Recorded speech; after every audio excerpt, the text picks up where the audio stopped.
Dans cet exercice, nous avons une première donnée, 54 km/h, qui correspond à une vitesse. Ensuite, nous avons 1,5 m par seconde au carré, ici, qui est l'accélération de la voiture. Alors, on le sait tout d'abord parce qu'il est indiqué ici que le conducteur accélère à raison de 1,5 m par seconde au carré. Et ensuite, on sait que ceci est une accélération parce que l'unité mètre par seconde au carré est bien l'unité d'une accélération. On trouve enfin une troisième donnée, 108 km/h, qui est également une vitesse. Alors ces deux vitesses, elles vont correspondre pour l'une à la vitesse initiale de la voiture et pour l'autre à sa vitesse finale. Comme on nous indique ici que la voiture aborde la bande de lancement à 54 km/h, cette vitesse sera la vitesse initiale. On nous indique également que la voiture atteint une vitesse suffisante, 108 km/h, ceci sera donc la vitesse finale de la voiture.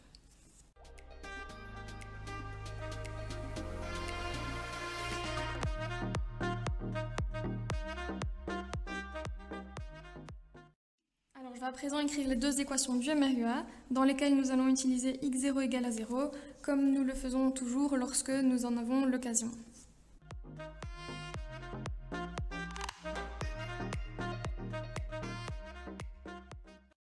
Et dans ces équations, donc, je remplace toutes les données que nous avons à disposition dans cet exercice.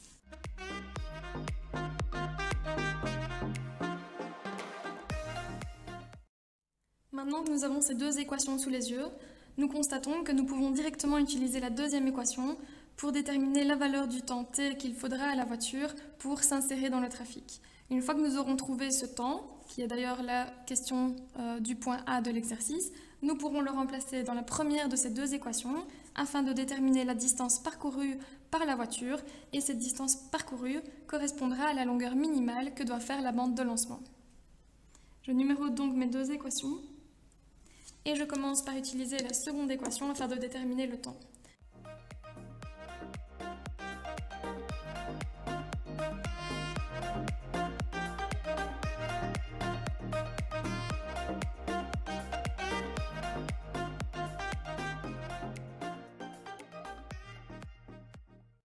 Et nous trouvons que la voiture parcourt 225 mètres avant d'arriver à la vitesse de 108 km/h. C'est donc la longueur minimale que doit faire la bande de lancement. Alors dans cet exercice, nous trouvons tout d'abord une distance parcourue, 150 mètres, ainsi qu'un temps de parcours de 15 secondes, et enfin une accélération de 1 mètre par seconde au carré. Attention que cette accélération est en réalité une décélération, de sorte que nous devrons utiliser une accélération négative pour rendre compte de cette décélération.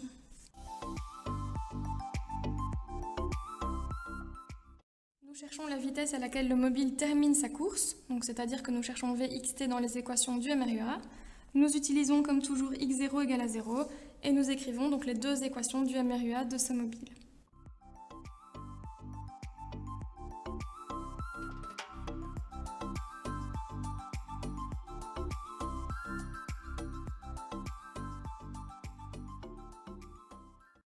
Voilà, donc l'inconnu que nous cherchons est Vxt qui apparaît ici.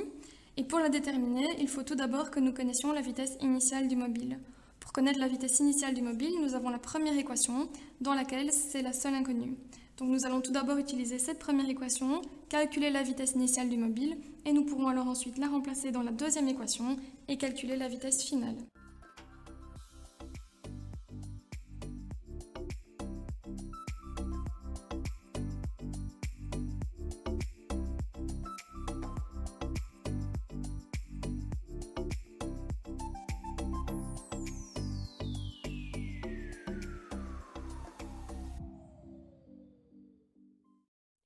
Une réponse finale de 2,5 mètres par seconde. La première donnée dans cet exercice est la distance parcourue qui est de 35 mètres. On trouve ensuite le temps de ce parcours, 7 secondes. Et enfin la vitesse finale, 3,1 mètres par seconde. On précise en effet bien que le camion finit à la vitesse de 3,1 mètres par seconde.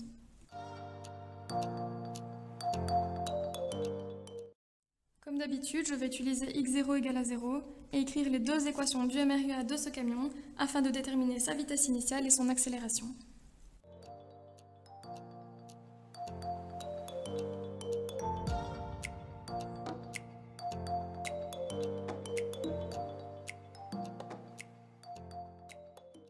Une fois que l'on a ces deux équations, on se rend compte que l'on obtient en fait un système de deux équations à deux inconnus. En effet, la première de ces deux inconnues, qui est la vitesse initiale, apparaît dans les deux équations, de même que la deuxième inconnue, qui est l'accélération du mobile. Nous allons donc devoir résoudre ce système de deux équations à deux inconnues, et la méthode que nous allons utiliser est la substitution. Alors la substitution, on va la réaliser comme suit. Donc nous allons choisir la plus simple des deux équations. Ici, ce serait l'équation numéro 2. Et dans cette équation qui est la plus simple des deux, nous allons isoler l'inconnue qui est la plus simple des deux. Donc on choisit la plus simple des équations et on isole la plus simple des inconnues. Alors ici, la plus simple des deux inconnues à isoler serait plutôt V0x, car si on cherche à isoler l'accélération, AX, eh bien on devra diviser toute l'équation par 7. Donc je vais utiliser tout d'abord cette équation numéro 2 pour isoler l'inconnu V0x. Une fois notre inconnue isolée, ici V0x, nous la remplaçons dans l'autre équation du système. Attention que lorsqu'on effectue un remplacement, on utilise toujours des parenthèses autour de la grandeur à remplacer. Vous allez voir qu'ici, ça aura toute son importance.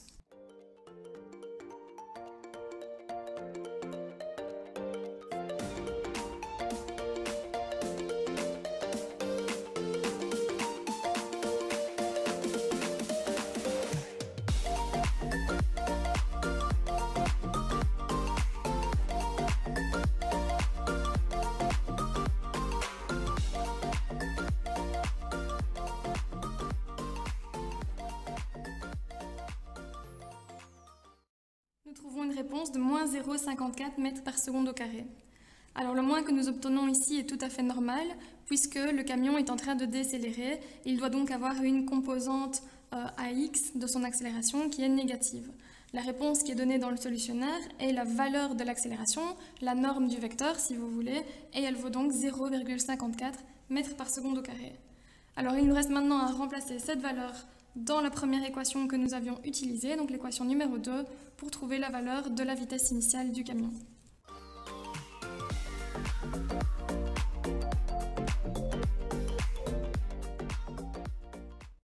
Nous trouvons une réponse finale de 6,9 mètres par seconde. Alors, nous avons cette première donnée de vitesse 2 mètres par seconde, et elle correspond ici à la vitesse initiale du bateau. On nous indique dans l'énoncé un bateau qui naviguait jusqu'alors, donc ça veut dire jusqu'à ce moment-là, juste avant d'accélérer, donc c'est bien la vitesse initiale. Et donc, avec cette vitesse initiale de 2 mètres par seconde, le bateau accélère à raison de 1 mètre par seconde au carré. On nous donne une information supplémentaire dans la question petit a. Quel temps prend-il pour parcourir 40 mètres à cette accélération? Nous avons donc ici la distance parcourue, à savoir dans nos équations le xt.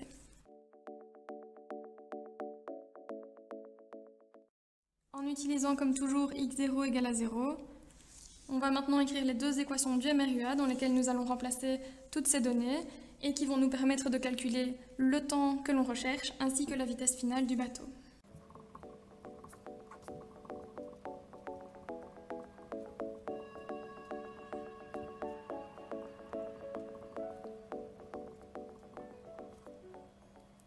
Alors, une fois qu'on a ces deux équations, on peut constater que la première ne comporte qu'une seule inconnue, qui est le temps, et que l'on cherche justement au petit a de cette question. Cependant, cette équation est une équation du second degré. Donc nous allons pouvoir la résoudre, mais pour cela, nous allons utiliser la formule delta égale b carré moins 4ac, étudiée au cours de maths. Donc je numérote mes équations, et on va pouvoir calculer à l'aide de la première le temps que prend le bateau pour parcourir 40 mètres, et une fois qu'on aura calculé le temps dans cette première équation, on pourra le remplacer dans la seconde afin de trouver la vitesse finale du bateau. Alors, pour utiliser la formule delta égale b carré moins 4ac, on va d'abord repasser tous les termes du même côté de l'équation pour obtenir un membre de gauche qui sera nul.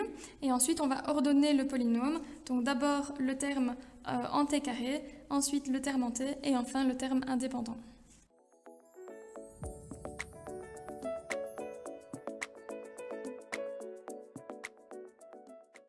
À partir de là, je rappelle que nous aurons la formule delta égale à b carré moins 4ac. Et nous avons les deux solutions. Alors en mathématiques, les solutions, on les note généralement x1 et x2, sauf qu'ici, l'inconnu de notre équation n'est pas x, l'inconnu est t. Et donc nous aurons comme deux solutions, t1 et T2 qui seront donnés par moins B plus ou moins la racine carrée du delta que nous aurons calculé à l'étape précédente, divisé par 2 fois A. Nous aurons donc deux solutions possibles pour le temps que va prendre le bateau, et nous verrons que l'une de ces deux solutions est à rejeter pour des raisons physiques. Donc on y va pour le calcul du delta et ensuite pour le calcul des deux solutions.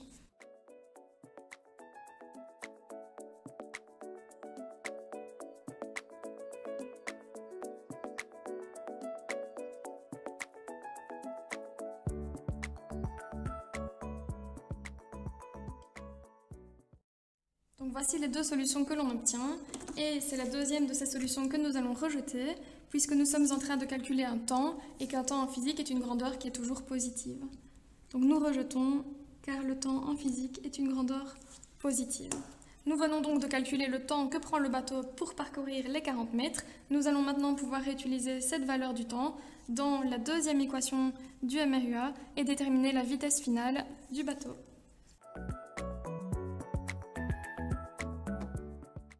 Cette vitesse finale étant de 9,17 mètres par seconde. Dans cet exercice, nous trouvons la première donnée, qui est la distance parcourue et qui est de 35 mètres. Nous avons une deuxième donnée, qui est l'accélération de la voiture de course et qui vaut 10 mètres par seconde au carré. Alors si l'on s'en tient à ces deux données, il nous manquera toujours une information pour déterminer ce que nous cherchons, à savoir la vitesse que peut atteindre la voiture de course. Alors en fait, il y a une donnée supplémentaire dans cet énoncé et qui n'est pas une donnée numérique, qui est mise en fait sous forme de français, si vous voulez, et qui se trouve ici. On dit que la voiture de course est capable de démarrer. Démarrer, cela signifie que la voiture de course va partir avec une vitesse initiale qui est nulle. Et donc cette donnée, même si elle n'est pas sous forme numérique, il faut impérativement la repérer pour l'inscrire dans nos données et l'utiliser dans nos équations du MRUA. Alors nous pouvons maintenant écrire les deux équations du MRUA, toujours avec x0 égale à 0.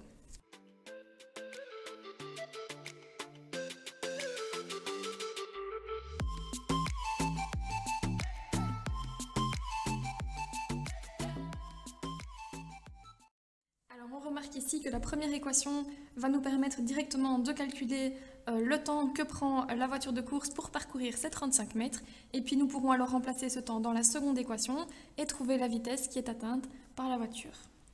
Donc je numérote mes deux équations et je commence directement avec l'équation 1 pour trouver le temps mis par la voiture pour effectuer ce mouvement.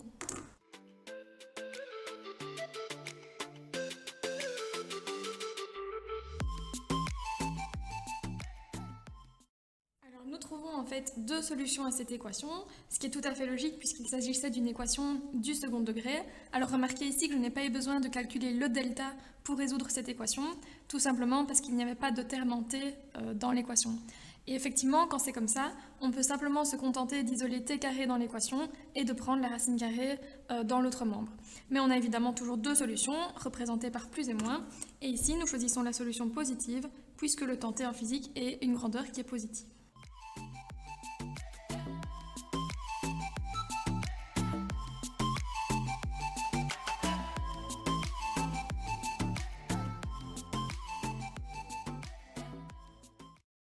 Nous trouvons une vitesse de 26,46 mètres par seconde, soit 95,25 km par heure. Alors dans cet exercice, on trouve tout d'abord cette donnée de 54 km par heure qui est la vitesse initiale de la voiture. Cette voiture, on nous a dit qu'elle va ralentir uniformément jusqu'à un feu rouge et s'arrêter. Alors s'arrêter ici, c'est une donnée, tout comme démarrer signifie que la vitesse initiale est nulle, et bien s'arrêter signifie que la vitesse finale est nulle. Enfin, nous avons la troisième donnée, qui est la distance sur laquelle la voiture s'arrête, et qui est de 11,25 mètres.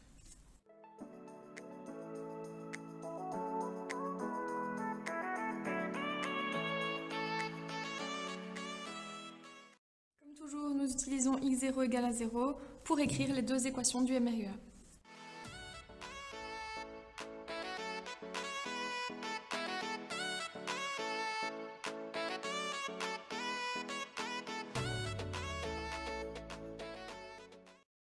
Une fois que l'on a ces deux équations, on peut constater qu'il s'agit ici d'un système de deux équations à deux inconnues que nous devons résoudre. Nous allons donc utiliser la méthode de substitution. et utiliser la plus simple des deux équations. Ici, il s'agit de l'équation numéro 2, dans laquelle nous allons isoler la plus simple des deux inconnues. Alors ici, il n'est pas spécialement plus simple d'isoler l'inconnu AX que d'isoler l'inconnu T, puisqu'il faudra de toute façon diviser par soit AX, soit T, selon que l'on isole l'une ou l'autre. Par contre, si on regarde dans l'équation 1, on peut observer que l'inconnu AX n'apparaît qu'une seule fois, ici, et donc si on isole AX, il sera plus simple de la remplacer dans l'équation 1. Si on venait à isoler le temps ici, on devrait le remplacer une première fois ici, et on devrait le remplacer au carré ici. Et donc c'est vrai qu'il est un petit peu plus simple d'isoler l'accélération AX. Une fois que l'on a l'expression isolée de l'accélération, on la remplace donc dans la première équation.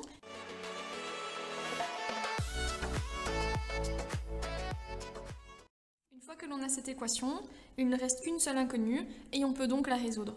Alors on pourrait penser qu'il s'agit ici d'une équation du second degré, cependant nous avons ici un t au dénominateur qui multiplie un t carré et ces deux puissances vont se simplifier.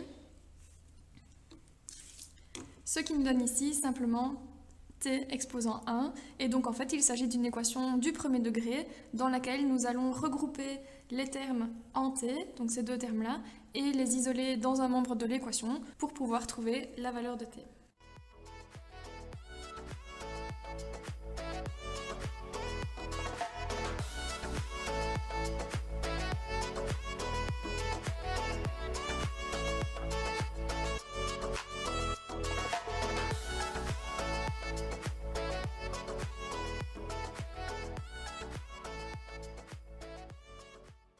Nous obtenons une valeur qui est négative, ce qui est tout à fait logique puisqu'on précise bien ici que la voiture ralentit uniformément pour s'arrêter. Il fallait donc bien que son accélération soit négative.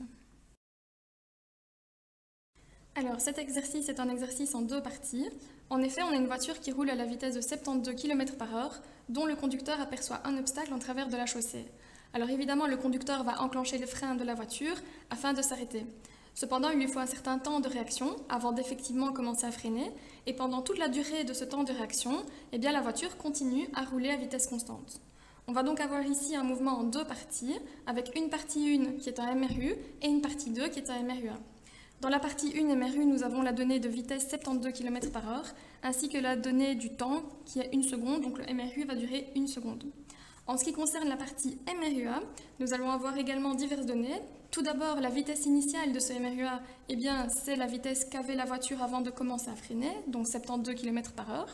Nous avons également l'accélération du MRUA et enfin, nous savons que la vitesse initiale est nulle.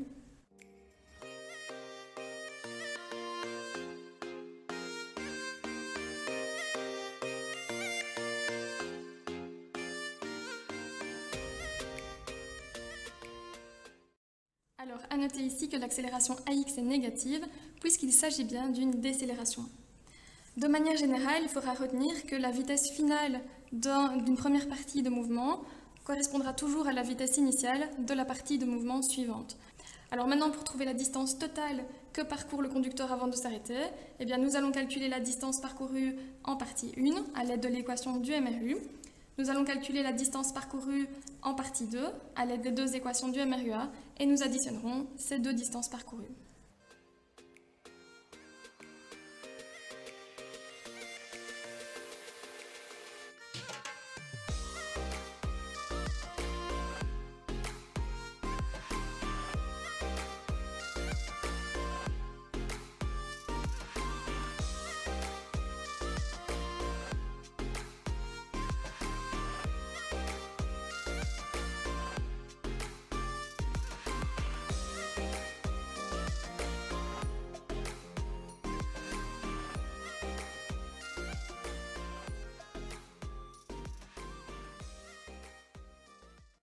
Nous trouvons une distance totale d'arrêt qui est de 70 mètres. Alors nous avons ici un mouvement en deux parties. Une première partie qui est un MRUA dans lequel la voiture part du repos, roule pendant 5 secondes avec une accélération de 9 mètres par seconde au carré. Une deuxième partie qui est également un MRUA puisqu'on freine pendant 3 secondes et que l'on s'arrête.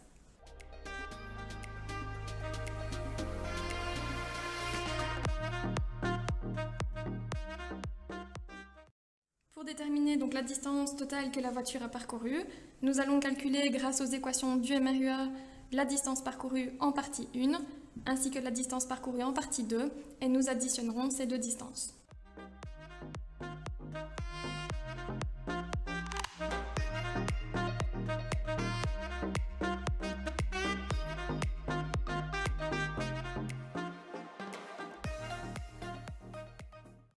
Alors voici les deux équations que nous obtenons pour la première partie du mouvement. Nous pouvons constater que la première de ces équations nous permettra directement de calculer la distance parcourue et donc nous pourrions imaginer que la deuxième équation ne va servir à rien dans ce cas-ci. Il faut cependant se souvenir que la vitesse finale de la partie 1 du mouvement correspondra à la vitesse initiale de la partie 2. Ainsi, nous allons quand même utiliser l'équation numéro 2 pour déterminer la vitesse finale de cette première partie et nous l'utiliserons comme une troisième donnée ici pour la partie 2 du mouvement.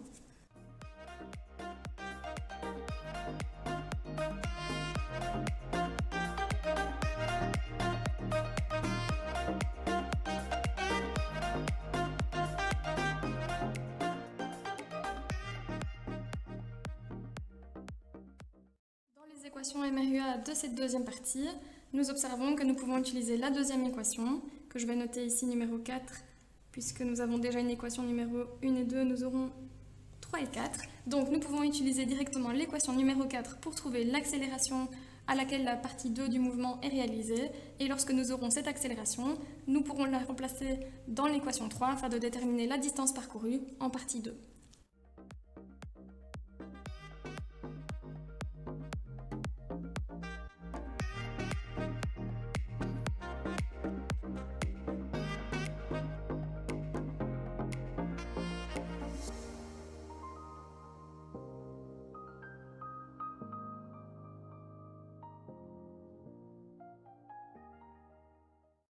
Nous trouvons une réponse finale de 180 mètres.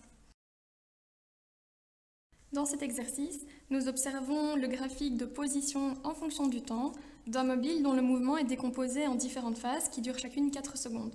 Donc on a ici la première phase, la deuxième, la troisième, la quatrième et la cinquième. Et le but est de déterminer pour chacune de ces phases si le mobile accélère, s'il décélère ou si sa vitesse est constante.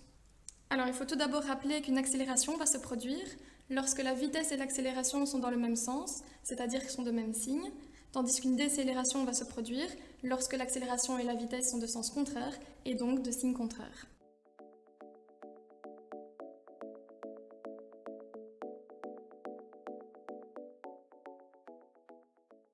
Alors il faut également rappeler que sur un graphique de position comme celui-ci, nous allons pouvoir déterminer la vitesse initiale du mobile comme étant la pente à l'origine de la courbe. Par exemple, ici, la vitesse initiale du mobile est positive parce que la pente à l'origine est positive. Nous pouvons également déterminer le signe de l'accélération et il est donné par la concavité de la courbe.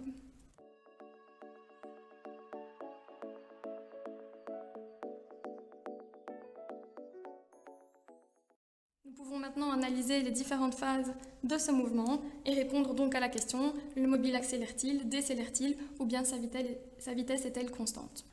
Alors, première phase du mouvement, ici, nous avons tout d'abord une vitesse initiale qui est positive, puisque la pente à l'origine de la parabole que l'on observe ici est positive également. Nous avons aussi une accélération qui est positive, puisque la parabole est tournée vers le haut. Dans cette première phase de mouvement, nous avons donc une vitesse positive, une accélération positive, c'est-à-dire une accélération. En phase 2, nous observons que le graphique XT est une droite. Dans ce cas, le mouvement n'est pas un MRUA, mais c'est un MRU. Si le mouvement est un MRU, cela signifie que la vitesse est constante. Alors nous allons maintenant faire les 3 dernières phases avant d'écrire les solutions.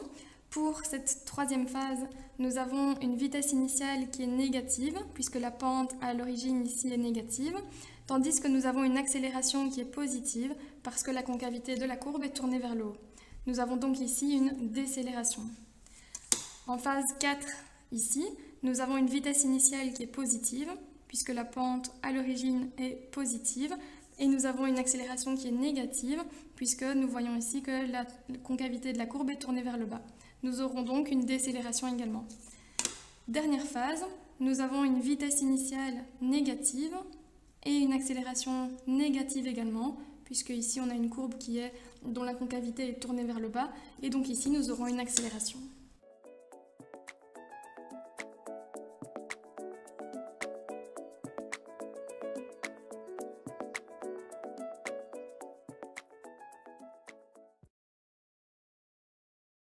Nous analysons ici le graphique de la vitesse en fonction du temps d'un mobile. À l'instant initial, le mobile démarre. Cette proposition est vraie. En effet, on peut observer que la vitesse du mobile à l'instant initial sur le graphique est nulle, ce qui signifie bien que le mobile démarre.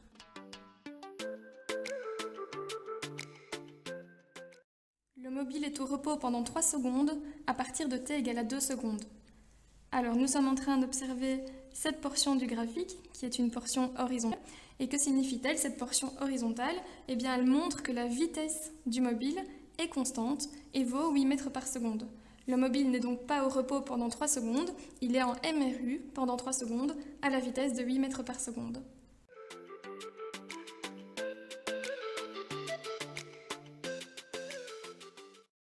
Entre t égale à 5 secondes et t égale à 7 secondes, le mouvement se produit dans le sens contraire de l'axe x. Alors pour rappel, un mouvement va se produire dans le sens de l'axe x lorsque la vitesse est positive, et il se produira dans le sens contraire à l'axe x lorsque la vitesse est négative. Entre t égale à 5 et t égale à 7, nous sommes sur cette portion de graphique. Dans cette portion de graphique, nous sommes au-dessus de l'axe des abscisses, et comme nous observons un graphique de vitesse, eh bien cela signifie que toutes les vitesses que l'on peut lire ici sont des vitesses positives. La vitesse est positive, le mouvement se fait donc dans le sens de l'axe x et la proposition est fausse.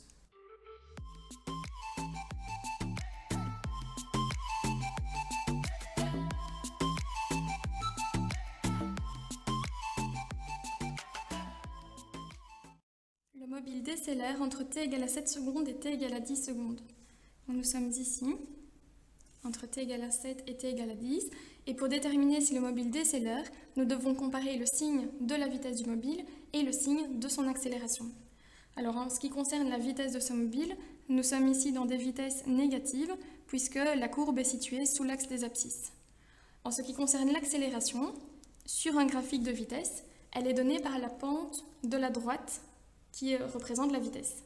Ici, nous avons une droite qui est décroissante avec une pente négative et donc nous avons une accélération qui est négative également. La vitesse est négative, l'accélération est négative, le mobile est donc en train d'accélérer et la proposition est fausse.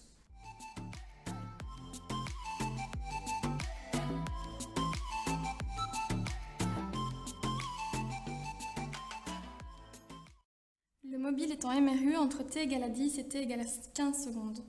Donc nous sommes sur cette portion du graphique et nous pouvons voir exactement comme entre t égale à 2 et t égale à 5 secondes qu'à cet endroit, le graphique est une droite horizontale. Cela signifie que la vitesse est constante et donc oui, effectivement, le mobile est en MRU sur cette portion de graphique.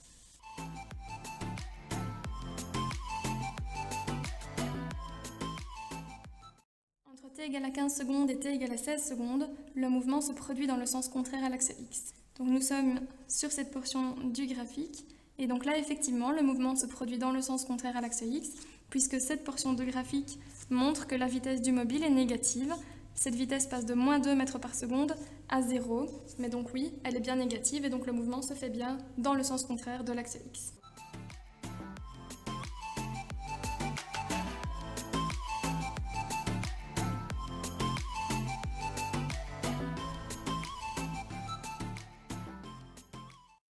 Dernière proposition, entre t égale à 16 secondes et t égale à 19 secondes, le mobile accélère. Entre 16 secondes et 19 secondes, nous sommes ici. Nous devons comparer le signe de la vitesse et le signe de l'accélération. La vitesse est positive puisque nous sommes au-dessus de l'axe des abscisses et l'accélération est également positive puisque cette droite est croissante et que l'accélération correspond sur ce graphique à la pente de la droite. Nous avons donc bien une accélération et la proposition G est vraie.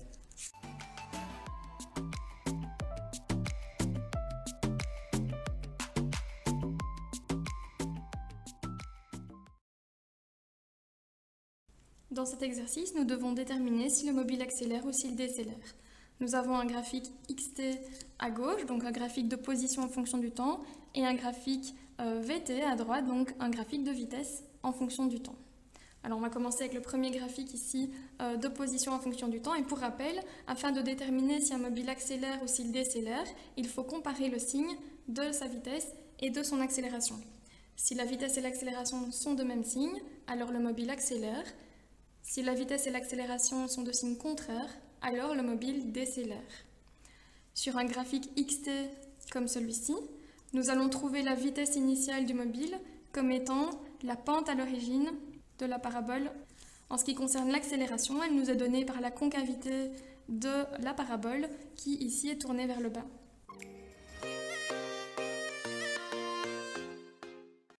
Et donc nous trouvons que sur le graphique d'opposition, le graphique à gauche, nous avons un mobile qui décélère.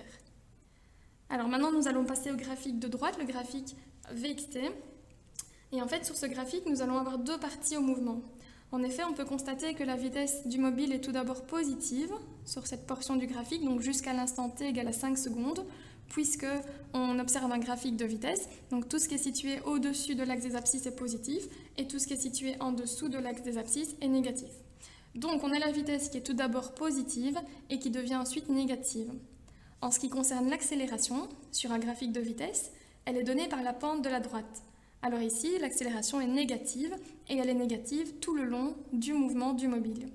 Nous avons donc vitesse positive, accélération négative, un mobile qui décélère. Et ensuite, vitesse négative, accélération négative, le mobile accélère.